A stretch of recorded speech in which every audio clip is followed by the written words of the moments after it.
This is Mitch, and welcome to the 1000houses.com podcast.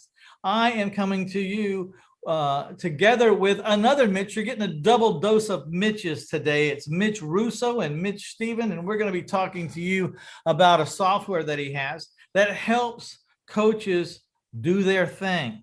You know, it helps them manage their clients, and we're going to learn more about it. Actually, I'm going to be learning more about it right along with you, so I'm going to be asking all the questions I can think to ask.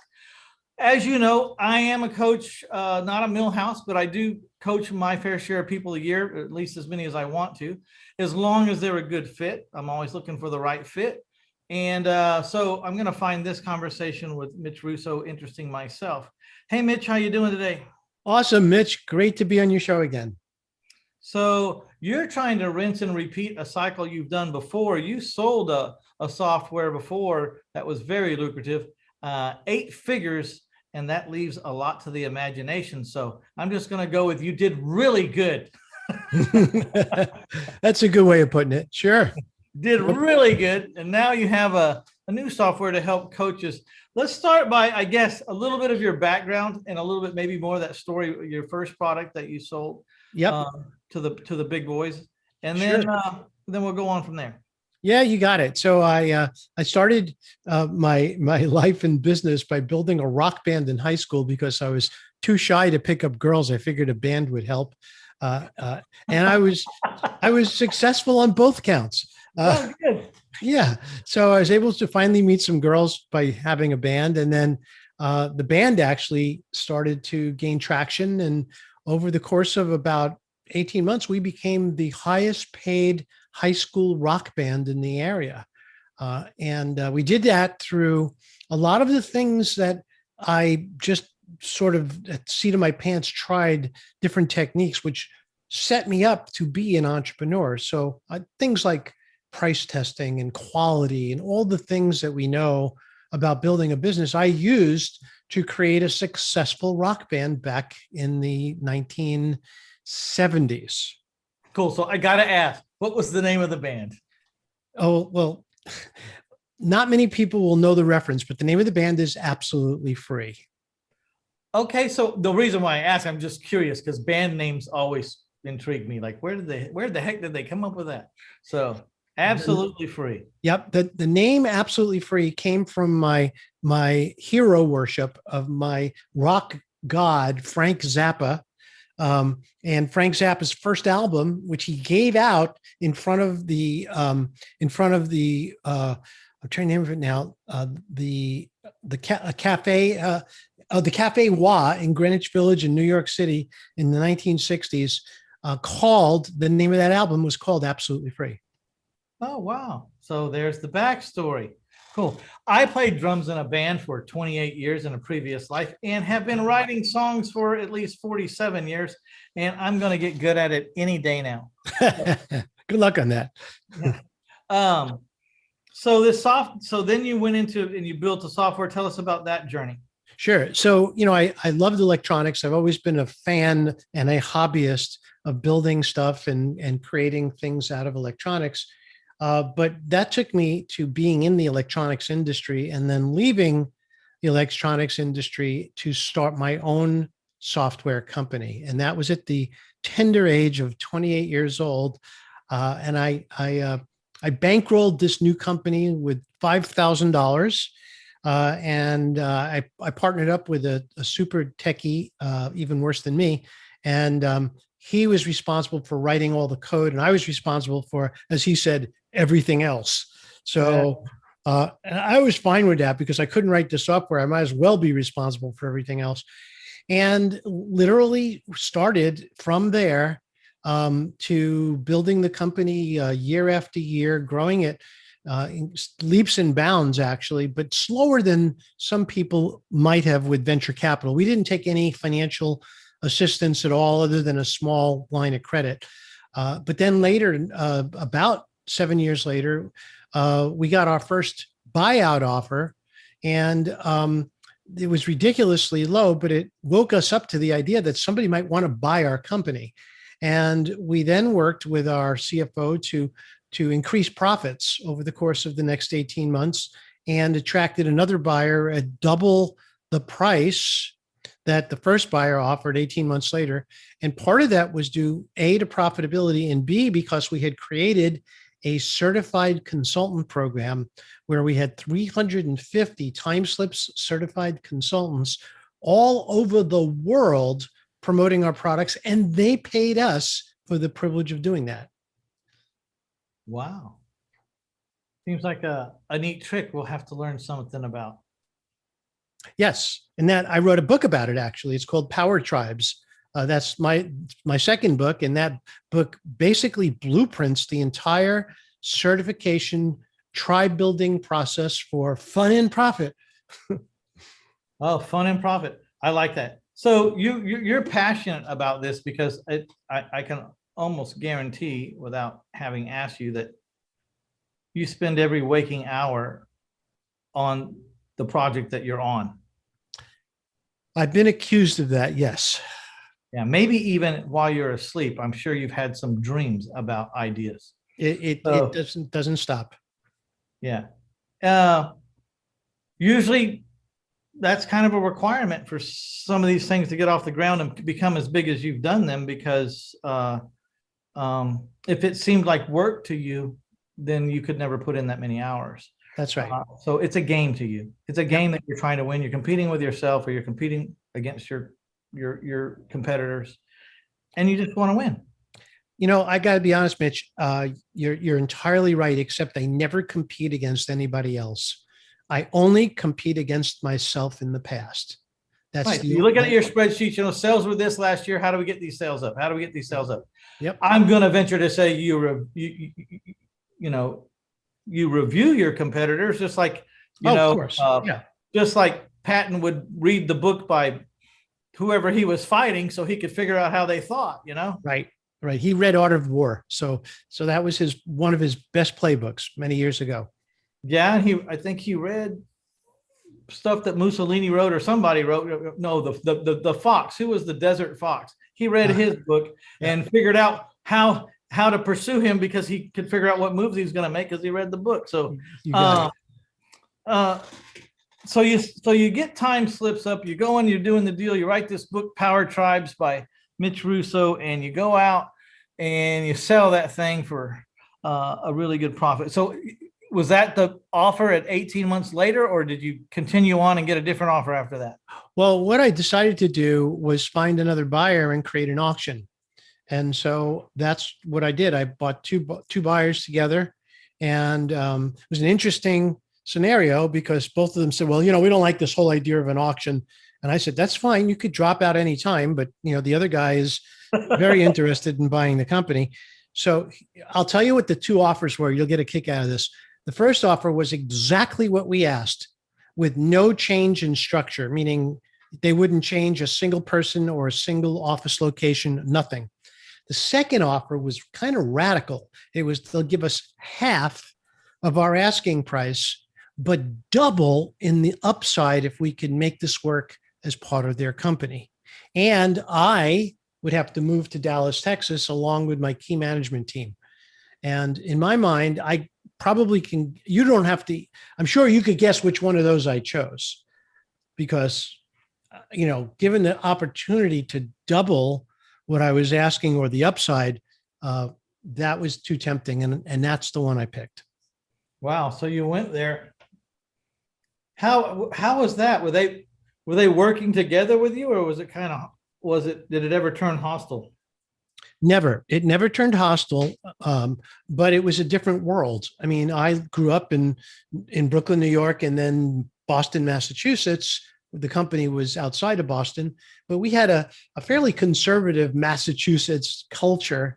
And then we moved to Dallas, Texas, and now we're in, the Wild West. We're dealing with all kinds of crazy stuff. It was a lot more fun.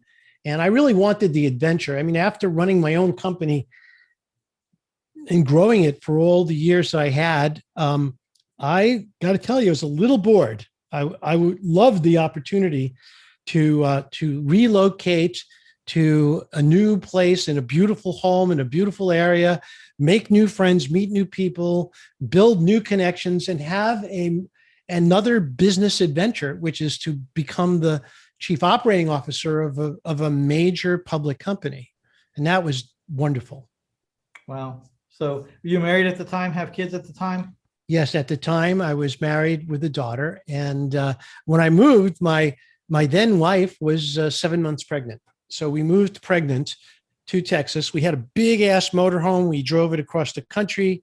We stopped along the way. We had a nice little journey out to Dallas. And then when we got there, turns out we hardly ever used that motorhome again. So we got rid of it. But that's what it was motorhomes great. are good for. You know, you're supposed to rent those things. Now you tell me.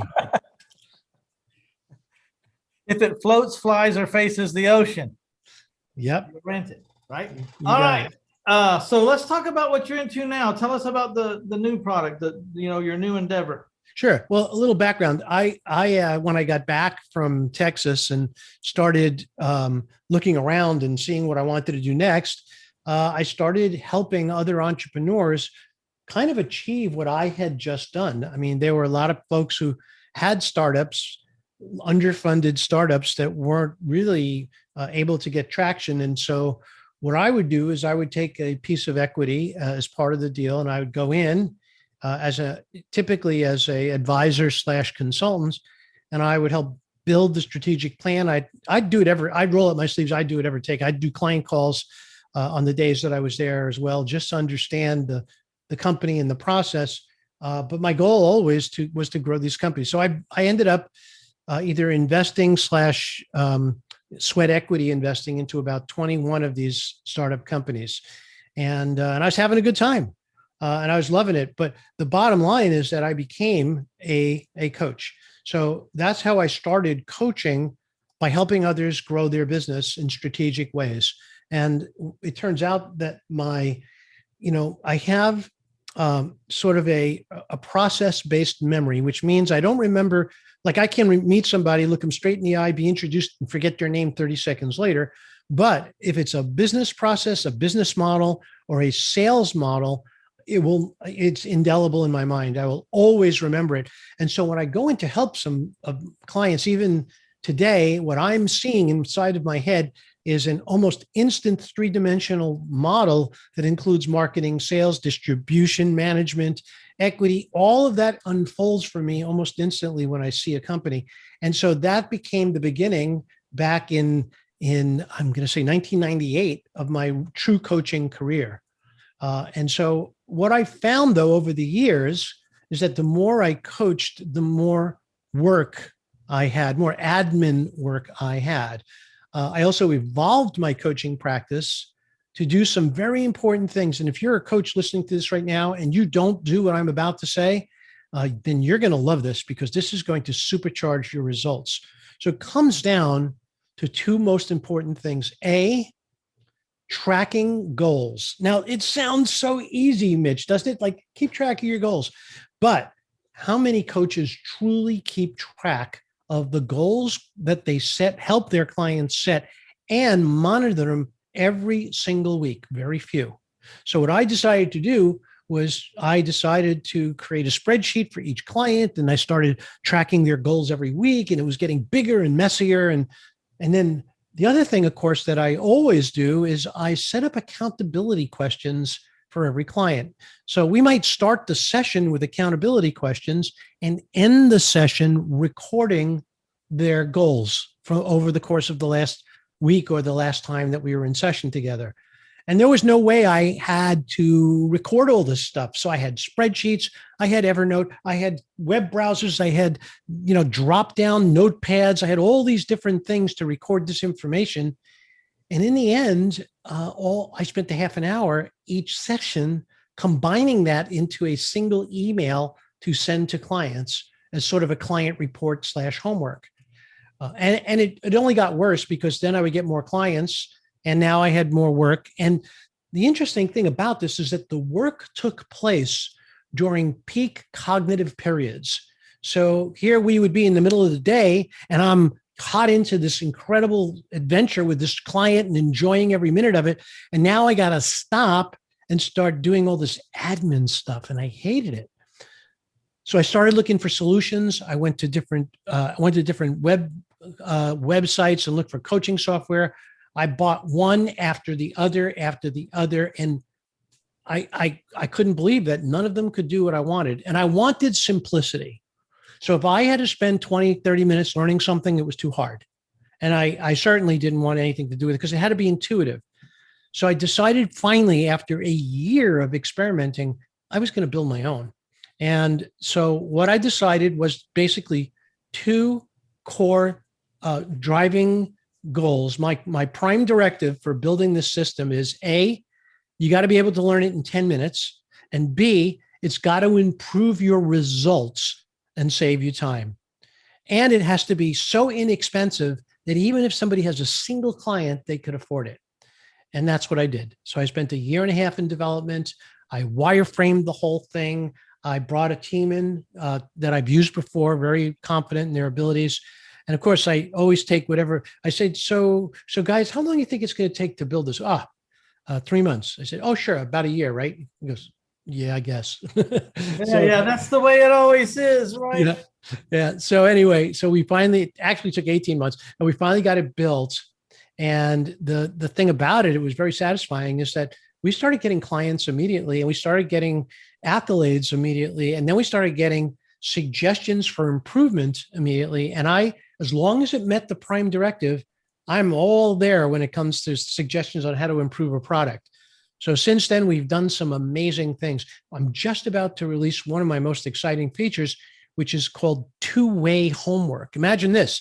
You send your homework to your client, and if they have a question, instead of sending you an email, they just click on the homework and it pops open a window. They could type their question and it shows up on your desktop. To me, that solves another major ease of use, consolidate effort type of problem. So as of next week, it will be built right into the system. Oh, wow. Very good. Very good. So I want to digress a second. When you started this new company, when you started the first one, you had $5,000 and you didn't have any other money. So you couldn't put any money, more of your money in. That's all you had. So you had to kind of grow at grassroots. But starting this second company, you probably got a boatload of money. How did you start this second company? Did you do kind of a morph between grassroots and having some money, or did you go all just load it up and get it there fast with your money? Or did you say, no, I'm going to grow this grassroots the way I always have and keep my money? The latter. So it's not a matter of keeping my money. I have lots of dry powder to expend at any time I want, but I want to, right now we're out for the last 90 days. So we have about 90 days of experience and history with this. Over those past 90 days, we've made some fantastic improvements. We've refined the interface. We've done a lot of little things. Probably within the next 60 to 90 days, after I now believe that we have everything exactly the way I'm happy with, and by the way, and since then, we're also experimenting with Facebook. So I have a Facebook guy. He's been in my corner for some years now, and he has been behind the scenes, $5 a day, testing all kinds of audiences and ads and images and messages. And so, and I'm in no rush. It took me 9 months back in the software business to test direct mail. And when I got it right, it created millions in revenue. So I'm of the mind to take my time, get the product right, get the audience right, get the message right, get the testing right, and then blow it up later once I truly believe I have the product to deliver and the testimonials to back it up. So are you always A/B testing, ABC testing always? Absolutely. Always. Yeah. So you're more of the guy that wants to grow the business grassroots, make it fund itself along the way. And you're using the money that it makes, you're plowing it back in because you don't need the money, right? But it's kind of keeping the company honest, right? It's got to earn its way to every level. Right. So one of the rules that I set up for my own practice, and whenever I work with a client and they tell me they have a business, I said, great, once you get it, once you 10X it, who are you going to sell it to?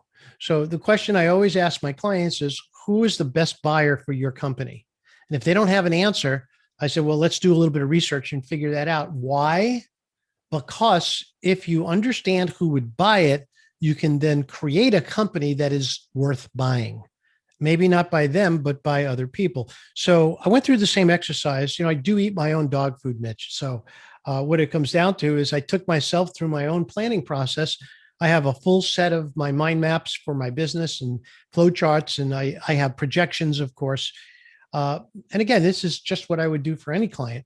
But what I really wanted was I wanted a clear vision of what the end result of this will be. And the end result is that I've already had a buyout offer already. And that was in the first 30 days. And of course, it was ridiculous. It wasn't worth even entertaining, but it told me I was on the right path. And that's really what I was looking for. And so I've done that work. And just to digress a bit, what this is a single browser window that a coach sits in front of while coaching their client and taking notes, dropping items down the screen into the homework section, recording the answers to their accountability questions, recording their goals numerically, of which are all custom built. And then at the end of the session, setting the next date for the next session, uploading any files that you normally would send to your client, and include any Zoom links, one or many, into the session notes. So when you click send homework now, your client gets all of this information. As simple as that sounds, it took a lot to make it a simple process, and no one else has done that. Wow, it sounds very interesting. So I want to talk to the audience right now and tell you, today's the 29th of June, 2021, and I'm fixing to ask a price question. But Mitch Russo or whoever we talk to has the right to change their prices or lessen them or increase them or do whatever they want to. So right now, I'm trying to take you off the hook here, Mr. Russo. What is this software running, people? Is there different levels or different variables, or is it one price? Can you tell us how affordable this product is? Yeah. So I have licensed coaching software for anywhere from $79 to $379 per month. And none of what I've licensed fit my needs, as well as what I created for myself and hopefully for you too. The price is $19.97 a month. And unlike other products, there are no limits to the number of clients that you could coach or clients that you can keep records on. And every time you run a session, it creates a past session record. So when you start your next session, you just click on the date of your last session, and everything, all your notes are right there for you to study 30 seconds before you get on the call with them. So no other product I found has that. And in fact, I found a product that looked pretty good, and it was free, but it was free for one client. And if you wanted to go to 5 clients, it was like $80 a month. So none of that baloney. Everything is included, and it's $19.97 a month. Wow. You sure hammered the heck out of that affordability requirement that you wanted. That's just ridiculous. Ridiculously low. It's a no-brainer. I am going to buy it when I get off of here, and mostly encouraged by the fact that you said it had to be easy to learn or intuitive. So that's me. I'm not a computer tech guy. I'll get in there. I'll mix it up a little bit, but it doesn't take long to lose me. So I hear you. I'm going to try it out myself. I wish I'd have known about this a long time ago, because wouldn't it be nice to have a running tab on your conversations with all your students, and as we experienced at the beginning of this call, before I got on this call, some of us talk to a lot of people every day, every week. I'm fixing to go on my 500th interview. That doesn't count the interviews where people interviewed me. Mm-hmm. So, we had talked 3 years ago, and until you brought it to the forefront of my mind, I didn't quite snap. That's the same way with coaching students. I get them confused. Which state are they in? What was his strategy again? Wouldn't it be nice not to have to make those mistakes or dance around those things till you got yourself the tip that you needed from them, without looking like a fool. So that would be just quite a blessing. I mean, a real blessing. And how smart you must look as a coach when you can go back and you can say, okay, in the last discussion we did this, how did we get on this thing? Well, that's not, or if you correct them and say, well, if you do that, you're being incongruent with what we talked about at the beginning of your, when we first met. How sharp does that make you? How much does your stock go up in that student's mind saying, man, this man's got his collective crap together. He doesn't miss anything. He knows me. Well, that's brilliant. And yes, you've articulated something that I've said many times.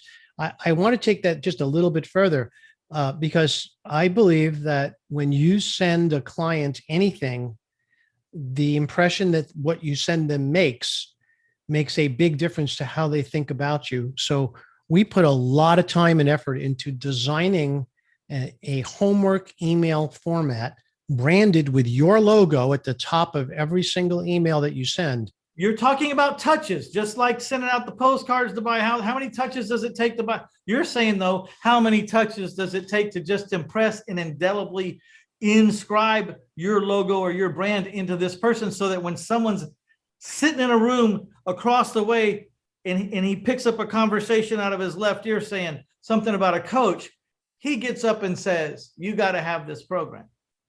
Well, interestingly, a coach, a client of mine showed another one of his buddies the homework that I send him.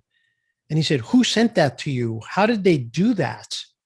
And so all of a sudden now I'm getting a phone call from this guy, and he says, I saw the homework reports that you keep sending to my friend Bob here. And I just want to know, do you do that every time by yourself manually? I mean, it looks like it takes a lot of work. I said, nope, 5 minutes. And he goes, really? And he became a subscriber. So it's those little things, Mitch, which I know you will appreciate when you use a product. If the edges are soft, if the refinements are in place, if it's doing the job, if it's always available, if it's fast, and if it's complete, then you will reflect kindly on the person who created it for you. And that's the goal of what I'm doing. Amazing. Very amazing. You're an amazing person. I struggle with, some of the things I'm doing, and I can see your talent for in that avenue of struggles. I mean, when I'm talking about houses, flipping houses, seller financing houses, whatever, I have no problem. Wrote the book, can do it in my sleep, trained people to do it. Can we do it better? Yeah, we can always do something better, but I pretty much have that hammered. And I get bored, like you said, so I get myself into realms that maybe I'm not built for, trying to fit in. And I see those realms, and I see that you're in one of those realms that I struggle with.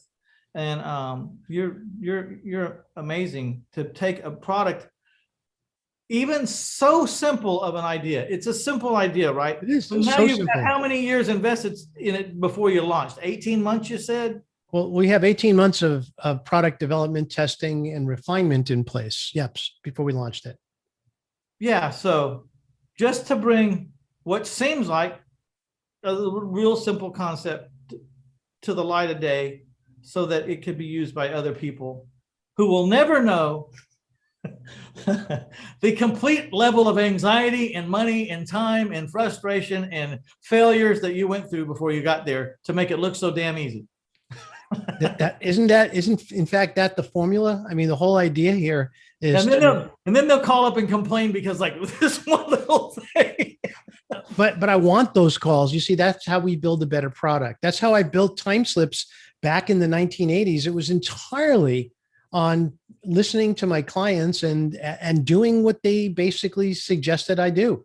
So I'm back in the seat again. I'm here starting another software company, this time completely online as a SaaS product. And really, my client feedback is my best reward for delivering a quality product, because I get to make it better. Okay, so if this product sounds intriguing to you, I want you to go to 1000houses.com/1,000 Russo, Russo. That's Mitch's last name.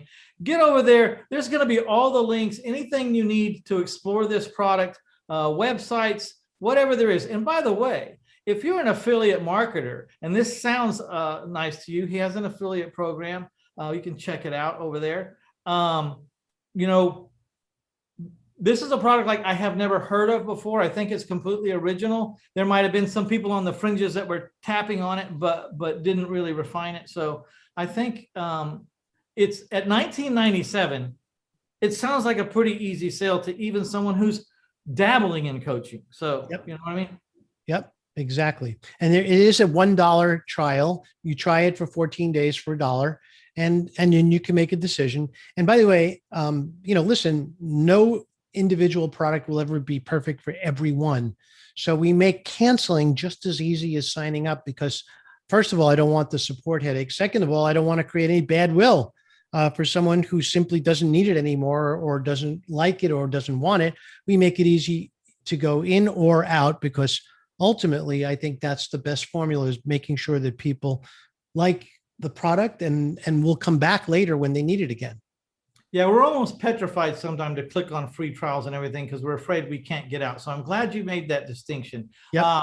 Mitch, you're a lot like this Mitch on the other side of the screen. Like if it's not a fit, let's just call it a day to get your money back, whatever the deal is. Like I don't want to, if it's not working, it's not working. Let's, the point is we should be able to find the ones that it does work for and stay in that camp and everything be fine. So exactly. Agreed completely. I like that a lot. So tell us about, you have some success stories from coaches that are using your software? Well, it's funny you should ask. I kind of do. It turns out that, when I first released it, like literally first released it, I have a group of about 100 folks in my mastermind. And I said, look, anybody who would be interested in giving it a try, we're in beta, so there's no charge. But I would, if you like it, I would love some testimonials or suggestions you have for improvement. So let me read you just one or two things from a particular client, a guy named Mark S.A. Smith. He was one of my first clients. He said, as a CEO, executive performance coach, managing the interactions with my coaching clients is cumbersome and chews up my cognitive capacity, which is what my clients pay for. Clientfolio solves this problem and adds more useful services, bringing even more value to what I deliver and offering clients constant proof of my value, keeping them with me longer. This is the master coach's power tool. Expect high returns on your investment. So Mark is a literal genius at what he does, and I love the fact that he has a high regard for the product. And I could keep reading. I have 5 more. I mean, just on this one page. Read us another one. Sure. Clientfolio has made my coaching sessions much easier. I now have my notes and homework assignments all in one place. It's especially helpful when I have back-to-back client sessions. Clientfolio has all the features I need and none that I don't. I love that it's so simple to use, that it saves me time, and my clients now get an instant reminder of their homework, which is helping me keep them accountable. Good. So as you can tell out there, this is not contrived at all. I just asked a question. He's got plenty of testimonials, and there's a lot more where that came from. I'm sure you'll get to see more of those testimonials if you want to at 1000houses.com/Russo, Russo. And, I could probably talk to you all day long because I'm really intrigued with your brain. I also would like to talk to you privately after this. So please don't hang up when we get done here a second. And is there anything you want to say, or any questions I haven't asked, or anything I haven't addressed? Because normally I'm talking about real estate. This is a little bit different, but I know there's a lot of coaching and a lot of gurus out there in the real estate world, and I thought it was a good fit. So I wanted to have this interview with you, but did I miss anything that you wanted to talk about, or that we should talk about? Again, a lot of the coaching experience I forgot to mention was that I partnered with Tony Robbins. So Tony and I built a company together called Business Breakthroughs International. and Chet Holmes was our partner. It was Chet, Tony, and I, and we took that little enterprise from under 2 million in revenue up to nearly 30 in revenue in about 5 years. Then, of course, as you might know, Chet passed away, and at that point, I was heartbroken and I left. I told Tony I needed to take some time, and that's when I started writing. That's when I wrote my first book and then a second. So isn't that funny? I draw a correlation. You know, I wrote my first book, My Life in 1,000 Houses, Failing Forward to Financial Freedom, because I had a tragedy happen and I didn't know that what I was doing. I never planned to write a book, didn't want to write a book, never had on my radar to write a book. But in that period of grief, I turned to writing, which looked like journaling to me, but I was writing to an audience for whatever reason. And I was trying to tell someone my problems, and it turned into a book, which led to a fascinating turn in my life. But you turned to writing in grief too, huh? well, I called up my friend Jay Abraham and I said, Jay, what do I do now? I don't know what to do next. I feel like I'm lost. And he says, Mitch, whatever you do, you must find a way to teach what you know to others. And I don't care how you do it, but you got to find a way to do that. And I said, well, Jay, what do you mean? What should I do? And he goes, I don't know, but you just got to find a way. And that was almost the end of the call at that point. And I pondered that for a couple of months. Then I started taking some notes of what I had figured out and what I learned from Chet and Tony and what we ended up learning by building the company. And sooner or later, those notes kept growing. And then I finally found the story that held and pulled the whole thing together. And that's the book called The Invisible Organization. Wow, very neat. So you'll have some links. And we mentioned a couple of books. One was the Power Tribes. Yeah. And then we got the Invisible Organization. Can you make sure those links to those things get over there too? I'll send them over to Jeff right now. Or a mention, Mhm. I'm writing it down myself. All right, my friend, I want to thank you for taking the time to come on. It's always a pleasure. I'd like to thank all the listeners out there for taking some time to get you some Mitch Russo and here at the 1000houses.com podcast. Again, to learn more about Mitch Russo and his product and his books and his affiliate program and everything that he has to offer, just go to 1000houses.com/Russo, Russo. And I think that's it. Thank you so much for being with us, Mitch. I appreciate you very much. My pleasure.